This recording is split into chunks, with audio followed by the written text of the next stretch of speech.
Have you ever wished that you could go to some kind of a liberal, hippie commune? A safe space, if you will. A place that reeks of welfare, marijuana, and body odor? Well, ladies and gentlemen, if you've ever hoped to go to a place like that, your wish may now be coming true. Because today, we're talking about Chaz. What is Chaz? Well, it says right here, on the 11th day the police left, effectively abandoning the precinct. The East Precinct did not burn down that night, as some had predicted. Instead, protesters claimed 6 blocks here and turned it into the Capitol Hill Autonomous Zone, or Chaz for short. So first of all, I have to say, Capitol Hill Autonomous Zone, rather interesting name. Sounds a little bit like an Elon Musk invention, so that's cool. And then it's Chaz for short, which sounds way too close to Chad, and I can tell you right now, there ain't any Chads in this place. So basically what happened is, because of the massive protests that have resulted, because of George Floyd's unjust murder, with all the looting, all the rioting, part of a area in Seattle has been completely blocked off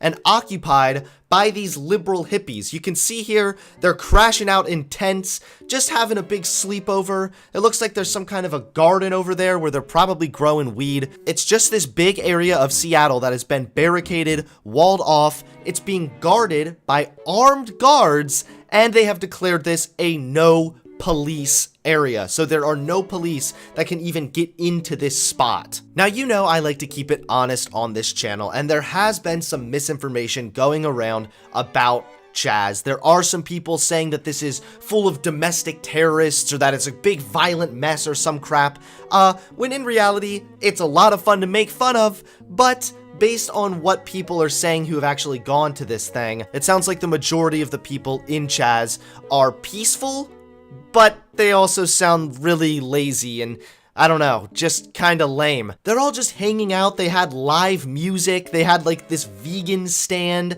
They have free food for everyone. I mean, it's quite literally a little liberal hippie commune or some crap. And look, as we can see here, we have a garden. This is a commune garden. Wow, guys, look at this. Man, see, if liberals ruled the world, this is what it would look like.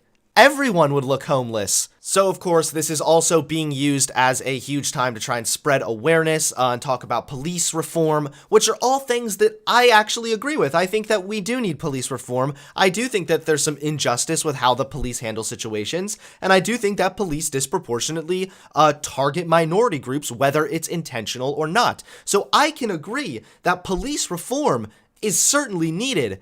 But the way you go about achieving those things is not by walling off a huge spot from the community, blocking all the police out, and then look at this, just painting on the streets like you guys are just hanging out doing sidewalk chalk. The police even abandoned their station in the area.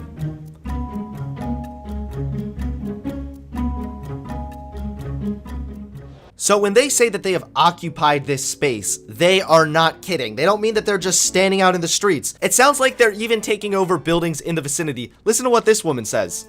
People want to turn the police station into a community center, which I'm so here for. So they're talking about turning the police station into a community center. And this bartender's all just like, I'm here for it. Yep. I think this bartender's been drinking a little too much. Now that they're gone, we're just gonna show them this is all we wanted. We just wanted a good time, and that's all it is now. So this woman is saying now that the cops are gone, people will finally understand that all they wanted was to just hang out and have a good time. But you see, it's not that simple, because what a lot of these people I don't think they understand is that actions have consequences. And now that they have decided to block off this entire area and even keep the police out, this has impacted other people's lives when they have an emergency. I agree that a ton needs to change for the police, but right now, they're the best thing we got. We can see here by blocking off this community, they are really negatively affecting other people in the area. Listen to the police chief. Our 911 response times have tripled in the area. They've gone from just over 5 minutes to about 18 minutes. Rapes, robberies, and all sorts of violent acts that have been occurring in the area that we're not able to get to. So it is not right for us not to be able to deploy our officers here. So you guys hear that? Because they've walled this place off, because they decided to make this their own little hippie community or some shit, it's really impacting other people's lives. There have been a bunch of violent crimes happening in the area, and the police are unable to get there in a timely manner. That's obviously a bad thing. That's hurting the community more than it's helping. Of course, because this is like a liberal commune, we also now have a protester in Seattle's Chaz demanding that white demonstrators give out cash. Listen to this. A protester in the police-free district set up by demonstrators in Seattle demanded that white demonstrators fork over $10 to their black counterparts. Okay.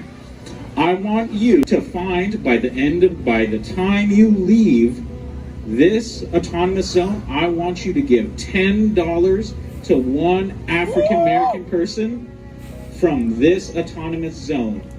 Best sales pitch ever. Yo, hand me over $10 because I'm black. And if you find that's difficult, if you find it's hard for you to give $10 to people of color, to black people especially, you have to think really critically about in the future, are you going to actually give up power and land and capital when you have it? If you have a hard time giving up $10, you got to think about, are you really down with this struggle? Are you really down with the movement? So obviously there are a series of things wrong with this. This behavior is divisive in and of itself. Once again, you're sort of breaking things down by race, saying that white people give to the black people rather than in this space, everyone's going to be treated equally. See, listen to me. I could create a better commune. But hey, there you guys go. If you are white and you decide to show up, there might be a toll booth at the beginning for a person of color to take your money.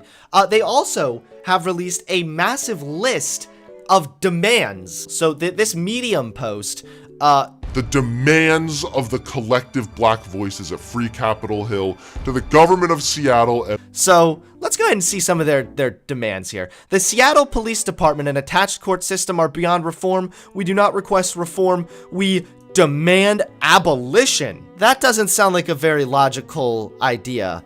See, you guys are going too radical. We should be demanding reform. Something does need to change with the police, but the police also do good. As we've already seen, your little display over here has been negatively affecting police response time. That sounds like a really dumb idea. They're demanding that while they get rid of the police, they want to get rid of the use of armed forces. They want those to be banned entirely. No guns, no batons, no riot shields, no chemical weapons. And this just goes on. One of their demands was actually pretty based, though. I'm not gonna lie. Let me see if I can find it here. It was down here. I mean, look at how long these are. This is like a laundry list of shit you gotta do to make someone happy. This is like trying to please a woman times 10. Here we go. I had to search it to find the based one. Demand number 9. We demand that the city of Seattle and the state government release any prisoner currently serving time for a marijuana-related offense and expunge the related conviction. Fucking men. That's some based shit right there. This Chaz thing is a laughing stock for a series of reasons, but this demand right here, that's some based shit.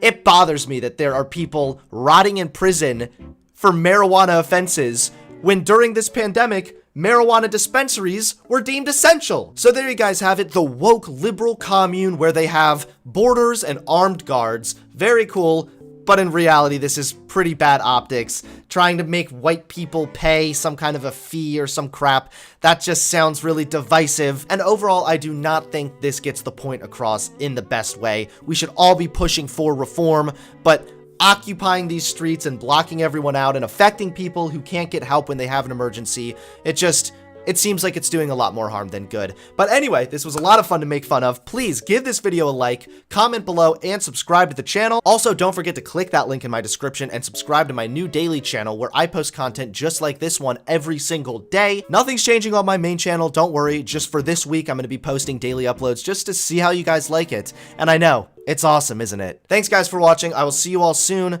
I'm off to my own commune. Adios!